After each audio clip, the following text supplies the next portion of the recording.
नमस्कार दोस्तों, स्वागत है आपका सी एस सर के चैनल पे। हम पढ़ रहे हैं ऑपरेटिंग सिस्टम और आज हम देखेंगे हमारा और एक क्वेश्चन जो गेट का होगा। चलिए शुरू करते हैं।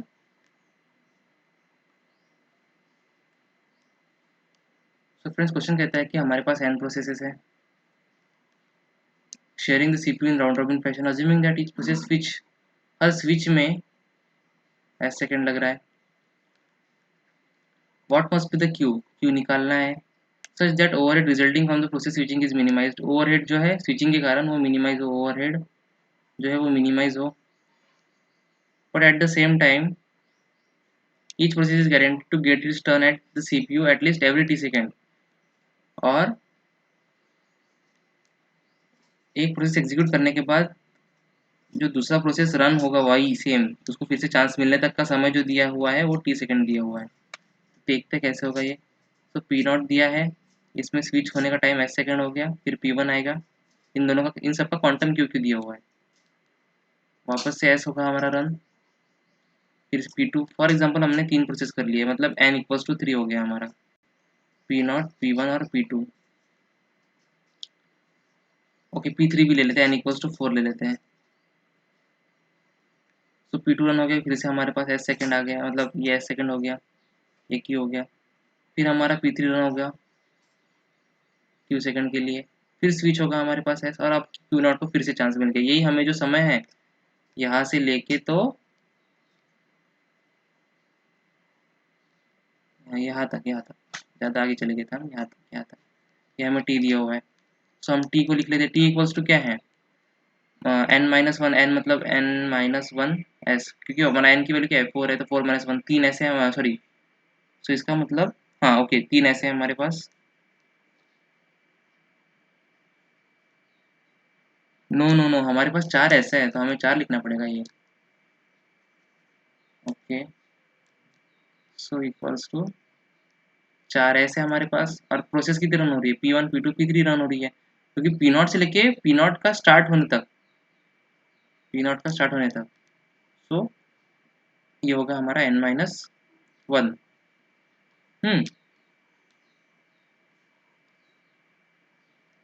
Into Q. ठीक है, ये हमारी इक्वेशन बन गई यहाँ पर। अब देखिए हमारे पास ये जो टाइम है वो लग सकता है हमें एक प्रोसेस से दूसरे प्रोसेस को एग्जीक्यूट करने के लिए, लेकिन क्या हमेशा हमें इतना ही टाइम लगेगा? नहीं, कभी कभी क्या हो सकता है, कोई प्रोसेस को हम टाइम तो 2 सेकंड 2 यूनिट का दे रहे हैं, लेकिन जब उसका बर्स्ट टाइम जो है वो 1 ही है यार, तो फिर वो क्यों 2 सेकंड तक रुका रहेगा? मतलब ऐसा तो नहीं है कि बस वो रुका रहेगा, मेरा पूरा टाइम क्वांटम खत्म होने दो फिर मैं जाकर दूसरे को चांस होगा, ऐसा नहीं होगा उसमें। आपको फिर से एग्जांपल से देखना है तो मैं आपको एग्जांपल के साथ भी दिखा सकता हूँ, ये देख लीजिए। यहाँ पे मैं green green light, okay green light करो, ग्रीन ग्रीन। सो यहाँ पर इसका जो है बर्स्ट टाइम 1 यूनिट ही है।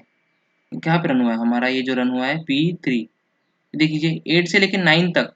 अब ये तो है इसका टाइम क्वांटम, हमने क्या दिया था 2 यूनिट, लेकिन ये 10 तक रुका क्या? नहीं, इसने 9 तक अपना एग्जीक्यूशन कंप्लीट खत्म करा और P4 को चांस दे दिया। इसका ही मतलब है कि जितना टाइम एलोकेट हो रहा है जरूरी नहीं कि उतना लगे ही, उससे हमेशा कम लगेगा। सो हमारे क्वेश्चन की तरफ वापस बढ़ सकते हैं। सो क्या हो सकता है कि n minus N into S plus N minus one into Q, ये जो है हमेशा, ये जो है हमारा जो ये वैल्यू ले लिया हमने, इसको अज्यूम कर लिया है टी, ये ही हमारा फाइनल है, ये एक्चुअल वैल्यू है। एक्चुअल वैल्यू, एक्चुअल नहीं, ये हमारा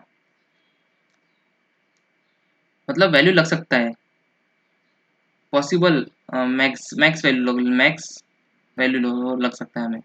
सो ये जो हमारा मैक्स वैल्यू से कम होगा हमेशा, ये जो है हमारा जो टी से उससे कम ही रहेगा हमेशा। तो अब हमें क्या पूछा गया था, क्यू निकालना है, तो क्यू निकाल लेते हैं।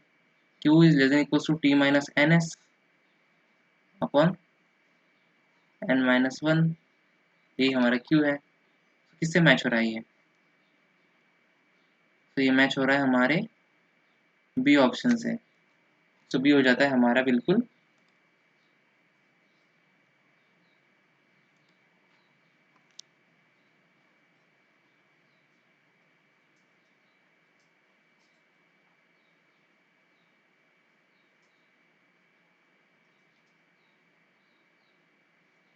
करेक्ट ऑप्शन नहीं हो रहा है ये। यहाँ पर हमने कुछ गड़बड़ कर दी है।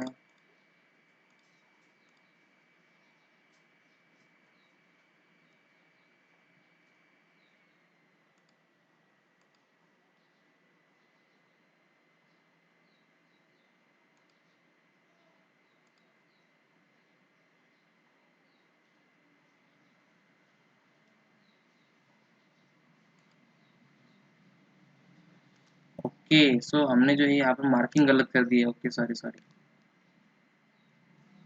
सो ये हमें ये आंसर होता है हमारा। सो फ्रेंड्स, हम कभी-कभी कंफ्यूज हो जाते हैं। सो ऐसे ही क्वेश्चन के लिए हमारे साथ बने रहें, सब्सक्राइब करें। धन्यवाद।